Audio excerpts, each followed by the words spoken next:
I hate having my back to you. I know, I'm sorry. It's okay. I'm just so. Do you want a handout? All right. We're going to call the special meeting to order for the purpose of discussing the equitable outline.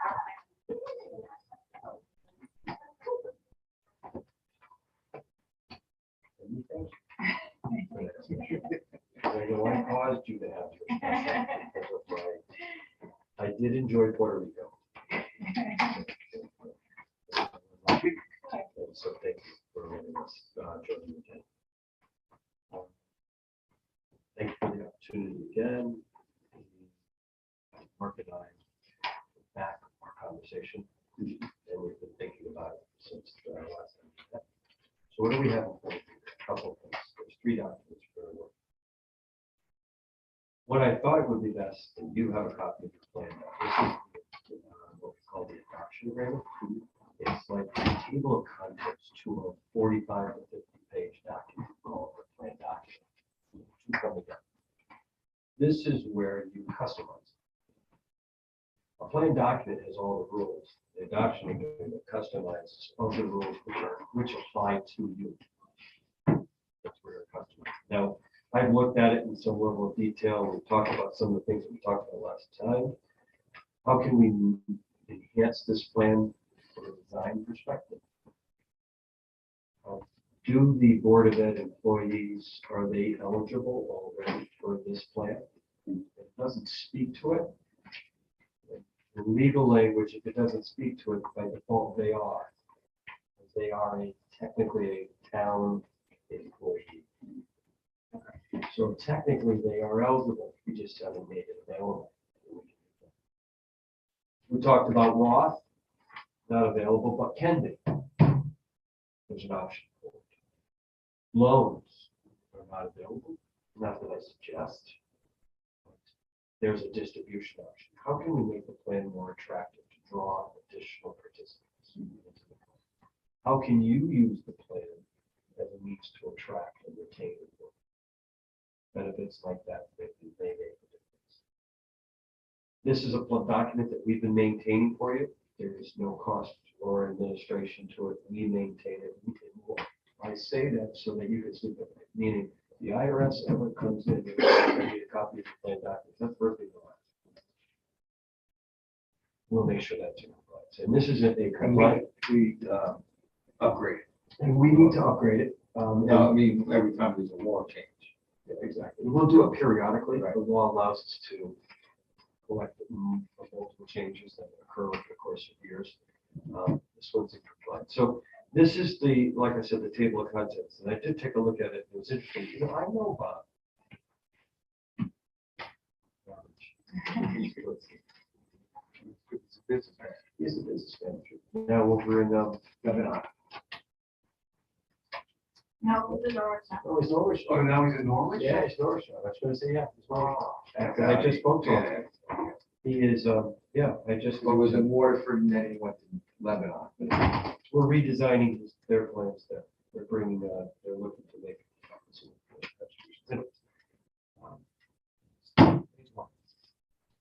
Two, I heard from,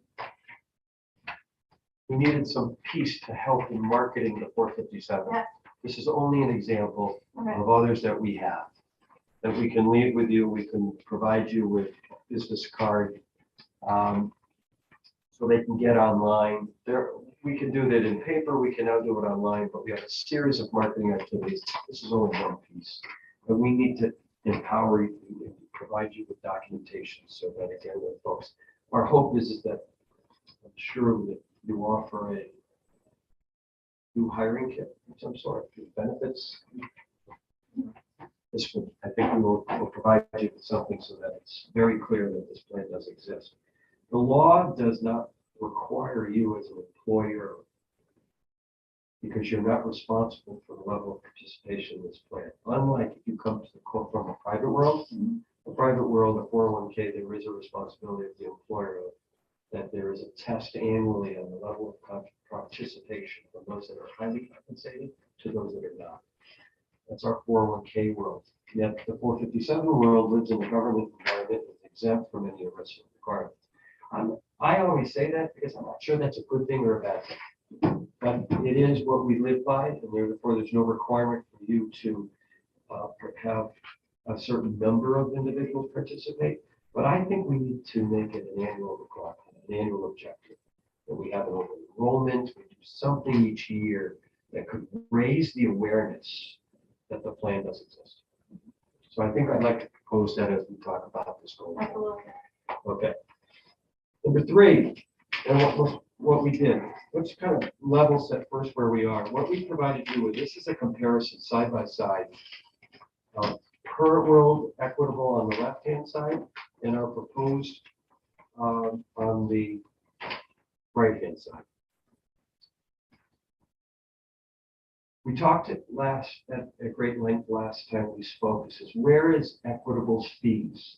And we said that we placed our fees in 2 camps. We placed it both in what we call an asset charge, and we then placed it also in the funds. We talked about this, Mike, do it over again. Move all of the equitable fees to the asset charge, and therefore the fund fees would be what they are. Stripped down to only the fund fees. Why is that an advantage? Because the fund fees would never change as the assets grew. They're fixed. The asset charge is the variable. So if we put everything to the variable side, we'll get a greater degree of reduction as the plan grows. So that's why we moved them to that degree. So looking at the left-hand side first. Let me share with you the columns what we have. These are the assets as of 12/31/2001. First column. The 3 columns in the middle, right? So it's assets expense ratio. That's the expense ratio of the fund. And then we have the asset charge. Now that was 60 points. I gave you already credit for the 20 basis point reduction. Right now it is 80. Just so that where we are. Employees haven't been given the 20 basis point reduction as of yet. But because we did, I used that as our comparison. That is our comparison. What was interesting, and Mark, you could probably speak to this, is that a great deal of the assets are invested where? S&P 500. And the index funds. Right? Yeah. A great deal of money is invested in the index funds. Just take a look at the largest one, and that is the equity 500 index at 55 points. And I think it was made very clear. I can't remember his name. Tony indicated, and I still have it right here. The MetLife comparison as we look at index funds, and we clearly saw that 55 basis points was off the chart in regards to cost.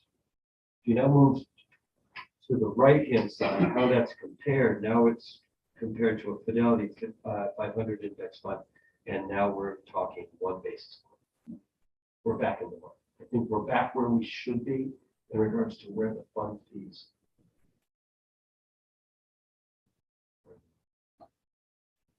Look at each one of those index funds. I think you'll see something very similar. The next highest fund, I believe, if you move up. So you'll need magnifying glasses. No. I'm going to go down. Isn't it funny? I was like, this is really blurry. It's funny when I go to the restaurant and they, oh, you're not. And when they come up with the menu and I can see, well, I'm having struggling and I'm waiting for my wife to pull her glasses on and I struggle. But anyways, mid-cap index fund, 48. You can see that was priced at 66. And if you move over to the other side, it's now at 3. So we see a definite advantage of shifting the cost into the asset charge. But let's talk about the asset charge now. Yes, it was 80 down to 60, but it's been increased. If you now go to the right-hand side, you can see the column now of asset charge being moved to now 120. The difference in cost. You look at now 4th column on the left-hand side. Compare that to the 3rd column on the right-hand side. What we did is we did a weighted average. What a weighted average means is that we look at the cost. Hold on there. Oh, join us at the adult table, you don't have to sit at the kid table. You've already been talking.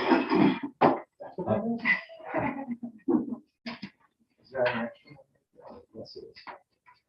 A weighted average is the way in which we determine the true cost to a portfolio, where the money's invested and the cost of where it is invested versus just an overall average expense.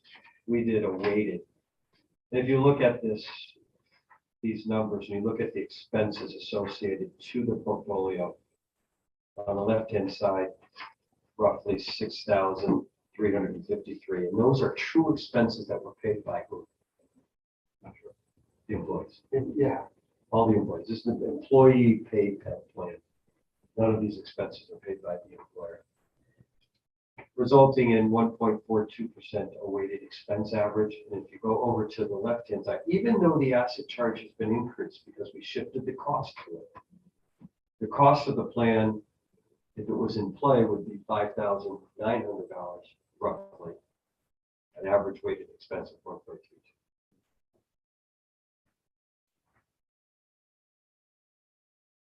So in shifting the cost, shifting it to a lower cost portfolio, it wasn't an apple to apple comparison. And what we did is we were able to at the same time squeeze the onion a little bit more by using significantly lower cost funds. We took that price to 120, and it is a variable price. It's not a fixed price. It will be based on number of participants, total assets. So as we talked about, increasing participation, and we build a plan around increasing participation throughout the year, plus including the Board of Ed, we can drive that 120 down to our hope. And I can share with you the table. It's all based on comparison between assets and number of participants. We can get that down to 110. Usually it will drop on basis points, about 10 basis points as we drop it as we get lower. 10 to 100 to 90 to 80. We can do that. I think we're moving in the right direction. But the fund fees will never change. They will be at the low cost level. Fund selections. This portfolio, again, is a selection of funds. Do we have the ability to modify those funds? Yeah. We don't like the mapping that we've done here. We have a selection of funds that we can use in terms of offering a different option. We have a service with this new platform. It's a fiduciary service that allows us to score these funds on a regular ongoing basis, quarterly, annually. We would visit with you. Can we score them on 9 levels? Data, alpha, standard deviation, consistency of style, performance. I suggest that we do that so that again, a level of due diligence, making sure that these funds are appropriate for the categories that they represent.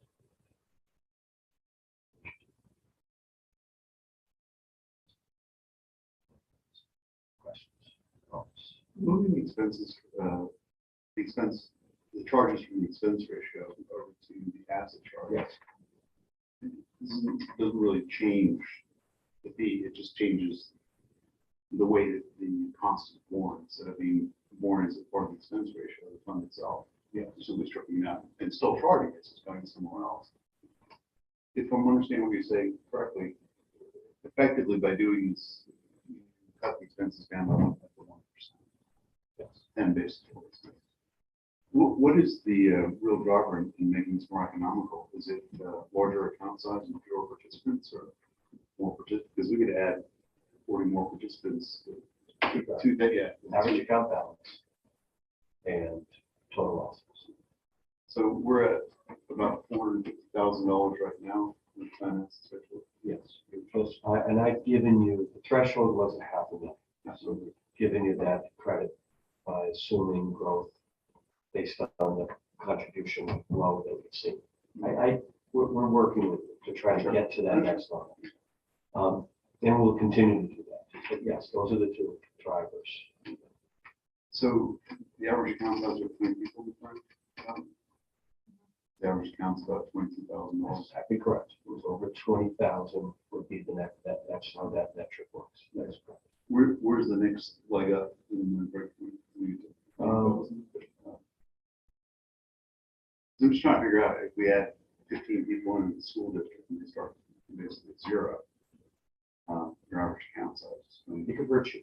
Actually work against it. Could work because actually I was thinking of the same. To look at the, Unless they roll over from what they're currently at. can't roll over unless they are separated from service. They have to meet a distributable event of the 403D Gotcha. in order to do that. Now, the 59.5-year-olds could, but otherwise separation from service. They have to meet a planned distribution of the 403D going forward. On that, in years past, it was good. But they put that restriction. It's a great point. It's a great question. Be careful not to make matters worse for us. Because if an individual comes in and participates, they'll help us in assets over time.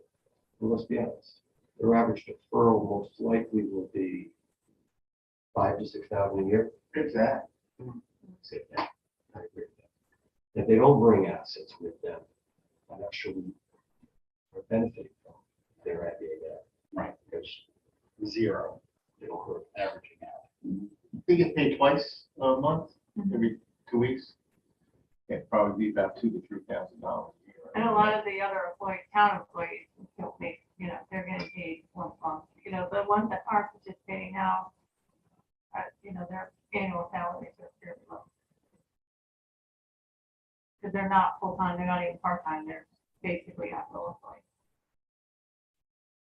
So if they make 5,000 a year from us a year, that's quite a bit for someone. Yeah, that's probably $50 a year from that. Right. Outside assets. So it could increase the numbers, but the actual amount. That's why we're asking about thresholds to limit participation. Our service, 2 years service. Dollar amount, 5,000 a year, so it's a bit of a registrar, but so we also don't want the administrative work as well too. We want to be able to make the opportunity available. But wouldn't the administrative burdens be the burden of the Board of Ed? Would be the debts who's paying them? I'm talking about just town employees, so Board of Ed, you're adding. We have probably another 20 employees that aren't participating in the plan, that are town employees, not Board of Ed employees. Board of Ed. So in all those salaries. If you're just starting from ground zero, you put $2,000 a year in it, that weighs down to 20. Unless they roll, so just recapping, so unless they've got something else they can roll into that from a prior employer. But it's not just them joining the 457 wouldn't be a distributable event, right? What are you saying? Did they bring assets from another place of employment? As a result Or of- personal, like Or IRS. IRS. But you're right, they would. So for instance, so just as hypothetical, okay? So I'm in Norwich, I'm in deferred health there. So my last day is gonna be June, I'm done. I could port that money into this plan if I wanted to. And that would. But it's. Those ratios are radically different. Yeah. Yeah. So I mean, so you did that, and you could turn around and say, well, you could bring in 10 people at $2,000, $3,000, some other number to keep that 20 where it is. If you could do something like that. So if you had someone or a few people that were in that market to do it, and then the question becomes, as Jim pointed out, it's like, okay, so if it doesn't behoove me to do that if the structure here is more expensive than what I was getting there. And that could very well be the same thing with anybody else. I don't know if, like, Works guys, they work for another town, Public Works, and now they're here in Voluntown. They have, a lot of people have, they work around, they have somebody here and there and someplace else, and sometimes they're looking for a good spot to, Consolidate. yes. Yeah. So I have one less, well, not one less, but in some cases, there might be three less websites to go to, remember passwords, and not get locked out of. Yeah. Play that game. So that's the other piece of it. But, okay. So the so going back to the 403B wouldn't qualify If they're under 59 and a half. if you look at that and a half, because they would be, if we open them up as a 457, then it would be starting over. And then the last question is, so then the pricing is, what if they were under our umbrella in total as 457 and 403Bs? So if they were both underneath the Voluntown umbrella, what would that price look like? Or What we do then? you guys tell me. I'm not. I understand the question. So let's say they've got $500,000 over there and how many accounts they have, but they're all in the 403Bs. So what if they're just underneath the same umbrella as us? Under price. Yep. We being one of So 8 providers there, we have, well, I think there's two. don't you do that? I just signed checks today, and it Well, was, maybe it's- we- maybe we- it's service. it was Equitable and American Funds. American Fund. It was American Funds or American, yeah, or American Century. But yeah, it was American. Those are the two that I signed checks on today. We would price it, but they'd have to go under this platform. It would completely change the 403B structure. Okay. So they would get exactly this under a 403B platform. So they would, so they would get the same, so we'd have a unified We would do that. options. That's exactly right. Okay, I don't know what they're selling over there, but there could be tax shelter annuities to it and salesmen. yeah. The cost structure there, just I'll give you ours. In that world, we have, it's an annuity. It's at 120 plus institutional retail funds, which are about average 1%, so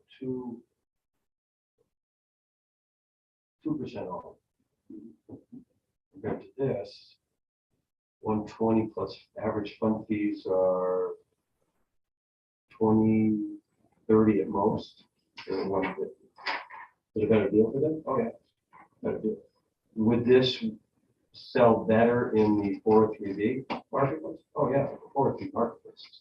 403 marketplace is more like a retail market. Everyone is kind of on it. When you're dealing with, in most school districts, more than 2. The Haven has a. You think it was the 8. We used to have like 53. So we were dealing with individual product silos. Yeah, we could bundle it all together, and I don't know what we have in assets there. Yeah, I don't know. I was just, I'm I didn't look guessing, at. yeah, but I'm thinking if we've got 450, I'm guessing they probably are going to be higher, or at least the same. Well, we've got 450 with 20 employees. They have significantly more than 20 employees. Yeah, but the people, I suspect that when they probably get to retirement age, they're probably going to roll out. They don't have to. I mean, we have, I have lots of people in Norwich that they come in so I can sign paperwork for them. Yeah. On old plans. It's like, hey, can you, sign up? Yeah, sure. And they just, because they looked at like, they may be talking with somebody outside of it, they, husband and wife, and they both have plans, and they're gonna put them someplace else, and, Do 403Bs have the same exit clause as a 457 when you leave service, or even if you're not 59 and a half? No. So that's still 59 and a half without penalty? Or No. you have to be 59? Now, 457, you can only take them out when you separate from service. Right. And there's no 10% federal penalty. In a 403B, there is. Okay. Usually 457 doesn't have a loan provision, 403Bs do. Okay. So, yeah, it's a little. They're trying to- They're very similar, but then there's little wrinkles. Those wrinkles that make them different. And then you can have limits with like a 401A. Well, I would suggest that probably the priority is to review the plan, and get up to date, lower the expenses where we can, and the compensation. Phase one, Maybe we'll phase work it, yeah, looking at people for education and see if they're interested in pursuing. My guess would be, not much. They don't have a problem. Our problem is we just want to make sure the plan is been reviewed so that we don't fall down on day old. We also want to make sure we can set some eligibility requirements to keep out the transient or very low hourly employees. So it doesn't come in. Yeah, we already have one eligibility requirement for elected officials, I noticed. 3% employer contribution. Oh, that was for the contribution, so it's match. Okay, it wasn't just eligibility, it was just a Five. match. Yes. Yeah. Contributing. Five, so they. Yeah. Yeah, 'cause And that was the would- original in 2014, it's changed because of the union conflict. And under the provisions of the plan, we just go over the rest sections. So that's a weird thing, we have one guy that's Under transportation. general information, section contributing 3, to this. the contact name is no longer Roxanne Gray, They- Julie, Very able to. and she's been trying to get this changed, she told me for years. Oh, Roxanne? Yeah. Yeah. So we'd like to have that changed. You don't have Every to time call- I say that to people, they're like, it's not on there. I'm like, right. 8-1. Yeah, We'll get you updated then. But I'm sending it to your email. I'm sending it to you. I understand that. The paperwork. For the plan provisions in section number 9, is there any reason why we have to have 65 as a normal or something? No. Could we not default that to 62 and it's something more? What difference would it make? The separation from service. It's only being used. This plan is only using it as a means to determine whether or not the individual is eligible for what we call a special action. oh yeah, because it was, I remember reading about that. If you're within 3 years. 3 years of the plan's defined retirement age. And you could leave it where it can be defined by the individual. We can customize that. If you go to the back page, I think there's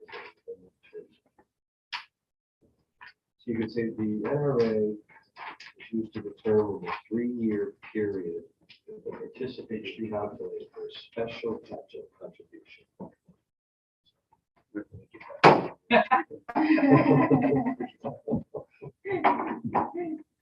Calculations in 3 years prior to the year that the participant would obtain. The age cannot be less than 65 unless the earlier age under the basic plan is less than 30. Now, We don't have a pension plan. you don't, so that's, I don't think you can go lower than 65. Okay. The loans, you said a loan option would be available, but I understood the pricing for the loan would be $150 to set up a loan. There is a set. That is really expensive for us. Does that come, if the plan gets to be a larger size at some point down the road, that price will change as well? Jumping with questions if you have.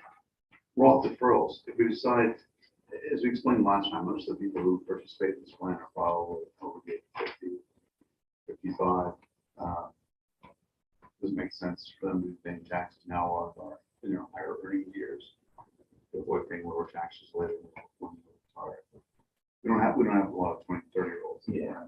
Yeah. He's not trying. Yeah. What's your view on that? With the Roth, Yeah. For an older individual. I usually see them putting it into pre-tax. The older they are. Is there a cost to add it as a feature if somebody wants it? Then they can decide that. No, So well, there's no cost, I agree. That- Yes. It's a free option. Only that for Julie, this is where your payroll system would just need to have another deduction code, an after-tax deduction code. Yeah. So as you have the pre-tax code, you need You do the. the after-tax code, yeah. So equitable one, equitable We do two. that with the Aflac now, so we There you have go. three. That's the deal. So it would probably be worth that. A lot of people would split it. My experience. Right, because they don't know Yeah, if they they're don't gonna be in know. a lower tax bracket when Yeah, after yeah. they retire or not. Right. So, Automatic enrollment, I don't know what you folks are seeing in the 457 one, but it seems like the government's pretty much pushing everybody to have automatic enrollment now. Our matching contribution to this plan is elected to it. They only get a match if they put money into the plan, No, right now it's, so it's not elected, all right. Then, it's our, It's selective by, it was selected when I started, so there was a certain group of people, most of them were full-time or part-time designation. Most of the at-will employees that were here and there were not. so if we did automatic enrollment, would that also get anybody who's already on payroll but is not in the plan? They would have to opt out. I don't know if that would change that. You think that's a good idea? I don't know what the criteria was when it originally started. I know there were some employees at that time that, I don't know if it wasn't offered or if they opted out. I just know they're not getting. Well, at least, would you consider that they put some skin in the game for getting the employer contribution? So Making it a mandatory. employee? that's where, after answering your question, that was the question I want to ask next. Because right now, the 3 and 5% match does not have any required employee contribution. So I think in order to get that, there should be match. I mean, that's a 401k standard in the corporate world. I understand that. I understand that. In answer to your question, Jim, yes, I think automatic enrollment, I think people need as much help as we can get them. We are the government, we are here to help. we're not there. But I'm He said not, that. He said that. What's the cameras doing? but I do think on the match, there should be skin in the game. What's your take? And Tracy, what's your take too? I'm sorry, Jim and I kind of doing tennis here. You cannot change the union aspect 5%, because that's past before. Okay, So that can't be changed. okay. Then, And, part of their compensation package right now is they get a non-elected match anyway. So now you're telling them, if you don't put money into the plan, we're gonna not give you. we're taking something away that contractually you get, so non-starter. Got it. So, would you consider vesting? Some capacity. But that again, have to come back to would have to union come back. contract. Well, problem comes with the vesting schedule. Several people at the stable are all elected capacity, so On 2-year terms. on 2-year terms, so people with 5 years. You're a forfeit. It's a cliff. Like social security. 62, we originally set up 62 to get benefits in the average age of a man at 60. So, here you go. It's not gonna go bankrupt. Yeah. But I think we should have an automatic enrollment feature where they have to like have the plan. Yeah. And we should also go with the people who currently are eligible to participate, but they decide whatever reason not to participate, so long as they need that, whatever, 20 hours a month. $5,000 a year, they can put those sorts of.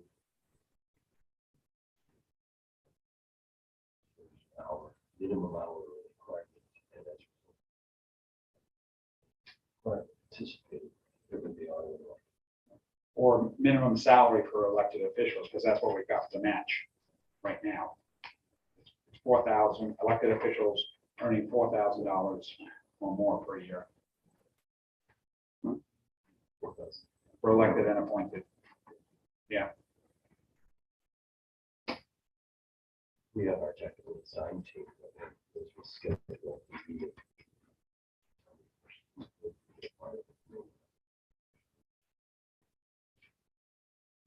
Yeah, one question on there, it says the employer should determine whether automatic enrollment is permitted under the fiscal state law prior to adopting this provision. federal government seems to be on in this direction, so they should stay that course. Not automatic collective deferral, we're at number 17.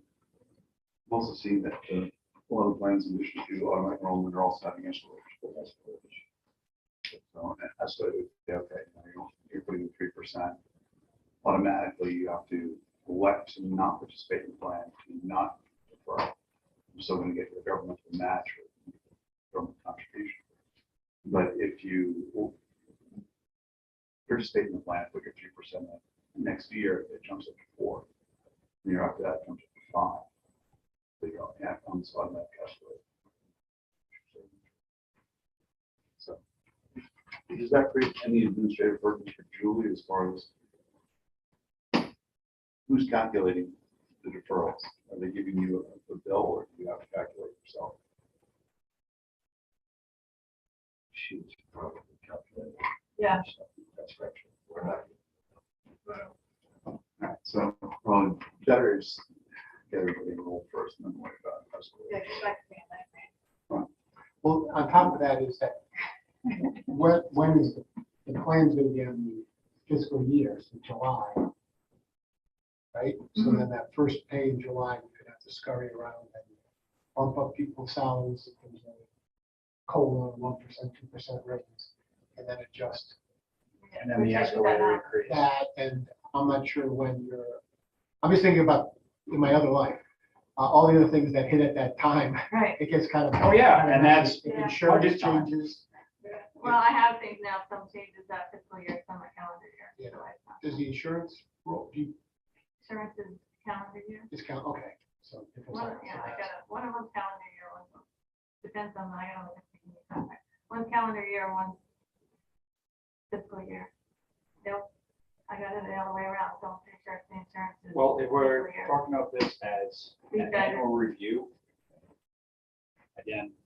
like These you guys said, are January. let's get this cleared up, and then we'll talk to the school board as the next step there. We can do the same thing here with the automatic increase, where it's, let's get everyone enrolled automatically, and then next year's review, we can discuss the. Right. So again, we're not hitting everyone who's going to be, boy, you're making all these changes. People tend to panic when you make a lot of changes at once. And don't take Roth for granted. I think that they should view that as this is what you're giving in return. Roth has been, in many cases, been negotiated out of as well.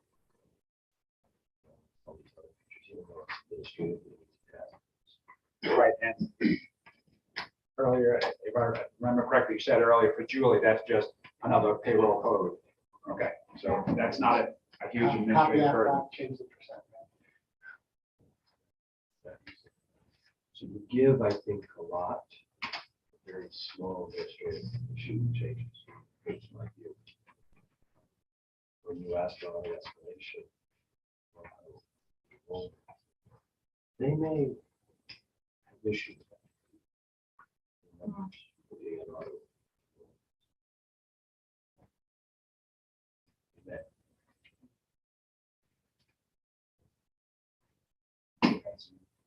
Well, Maybe that's also a one-time change. We get into it, people grumble the first year, and then anyone new after that, it's the way it's been. It is the way I would look at it. So you're gonna grandfather those that have already been here? Where they don't have to, or they don't have to. One of our options, you get able to knock it out. Well, I think that's all. So, do you provide a summary plan description? This is the only thing that you have. Just, maybe we should send out a letter to anybody who's drawing a regular paycheck in the town. We plan, blah, blah, blah, we're making some changes. And one of the changes is going to be, if you're not participating in the plan, we're going to automatically roll you up to like out. Bill to his office.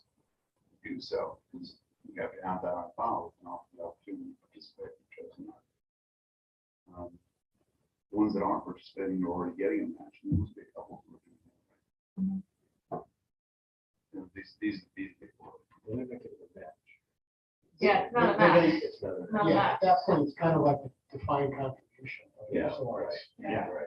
But I'll give you the details on that because that's a funny piece. I will appreciate it. But that should be enough, I think. All right, I have to go to another meeting next door, so Have fun.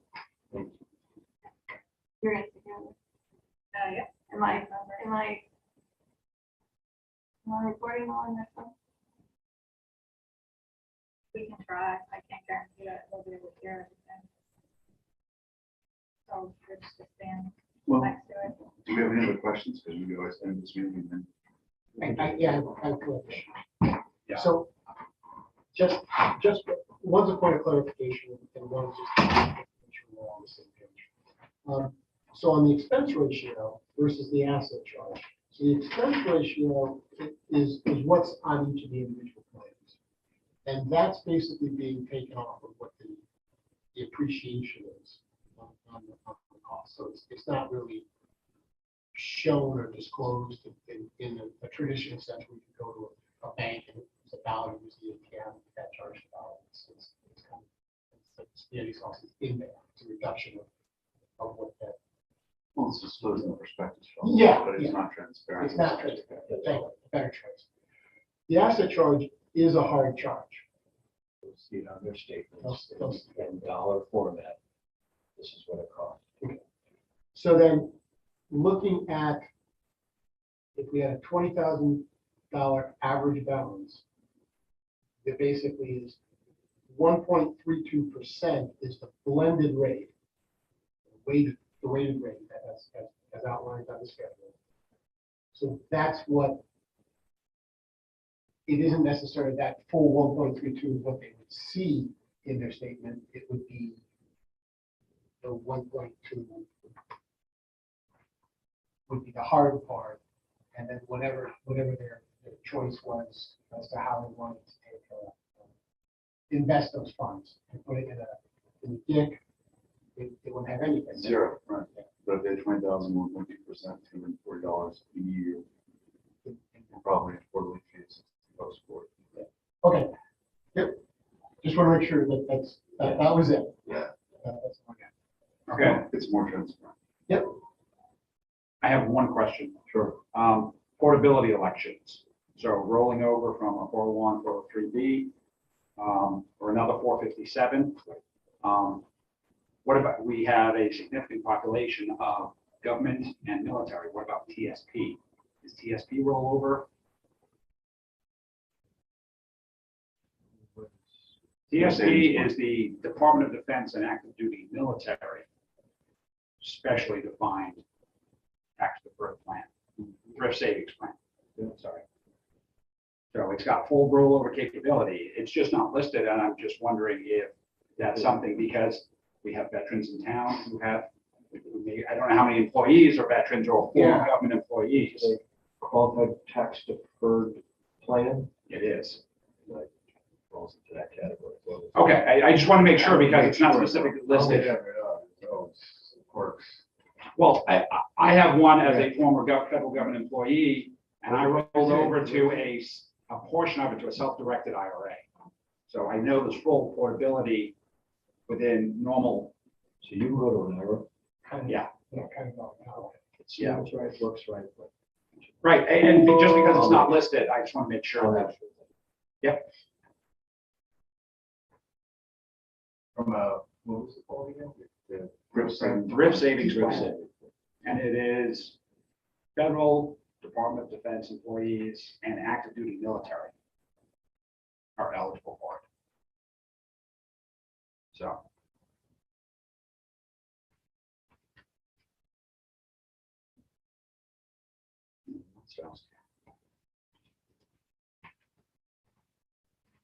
Thankful for you guys, but not my forte. Um, So when we hear from you folks next? Let's talk about what's needed. Are you comfortable? Did you say something about a representative from us in a meeting? We need to have a full time discussion with our technical services group, and they'll dot the I, cross the T. Regards to, I hear we're gonna do Roth, Consider Roth. Would you want to be the person? Tracy, ready? Call me. Auto enrollment. You? No, this means not it. I am the worst person to be in this meeting. Sorry. I I can didn't handle realize a you didn't lot know of that. meetings. I can handle a lot of meetings, but this will not be, this will not be the meeting that you want me to be on.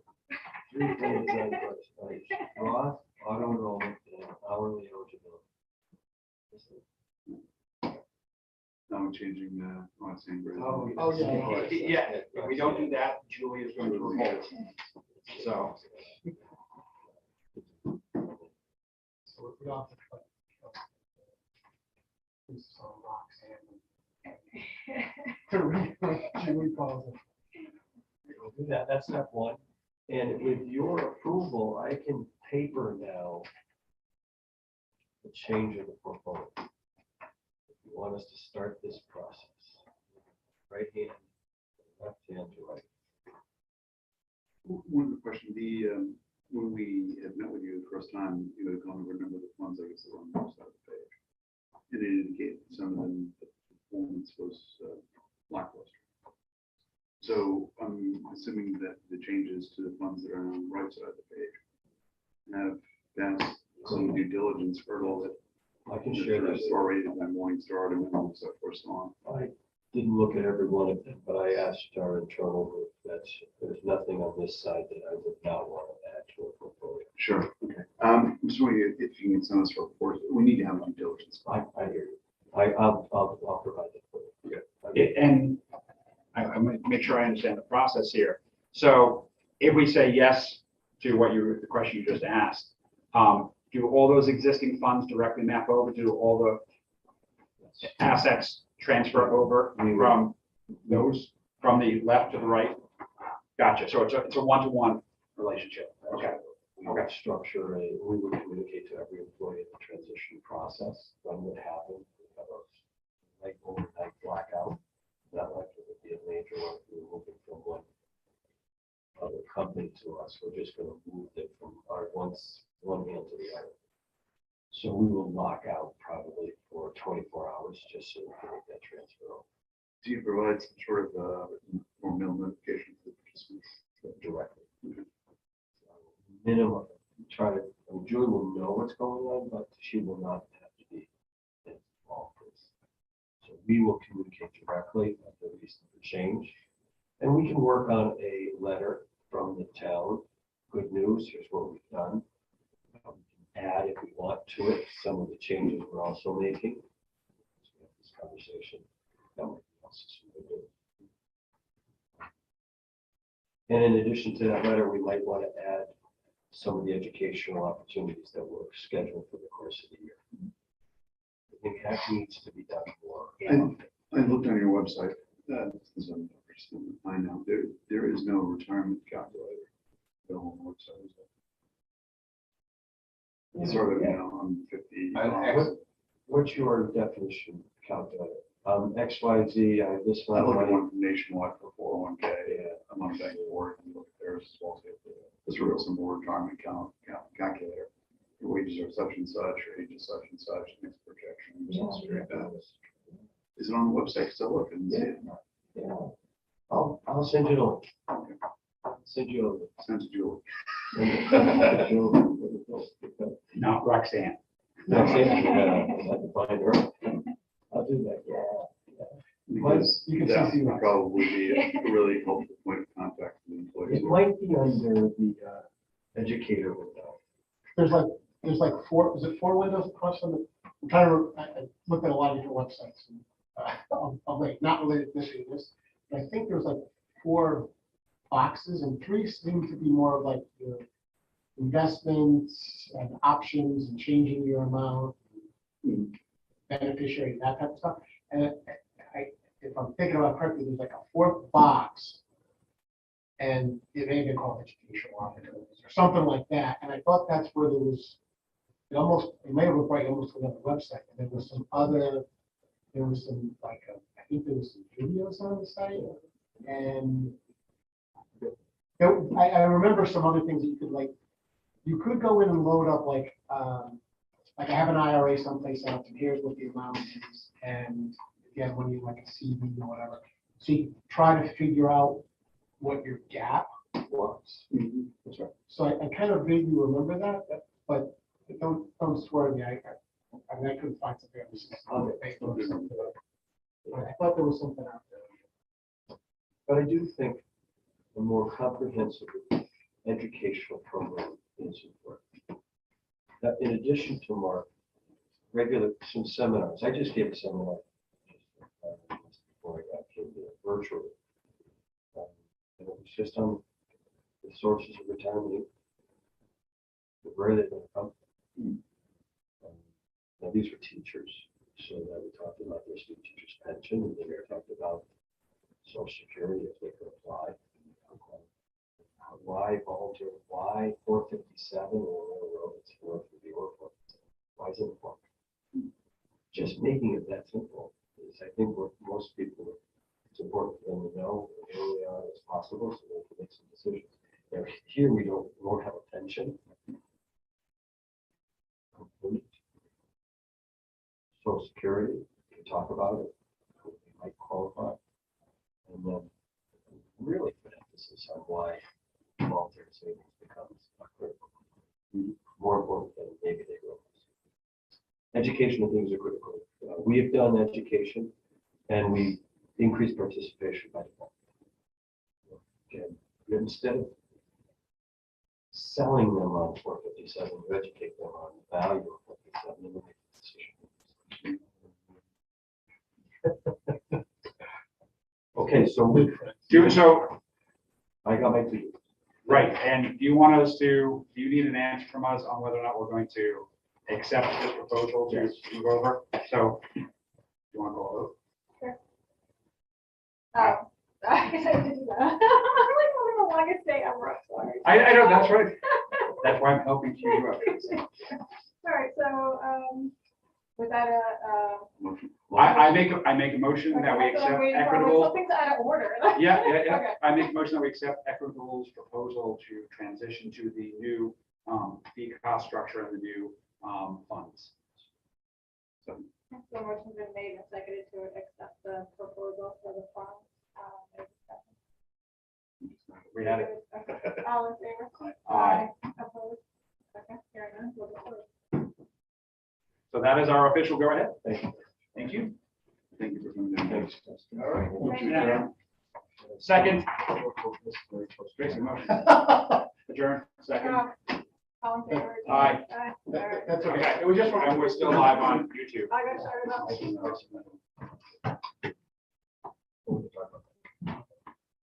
We get the board of ed, too, or just the city? The MPU and the cities, it is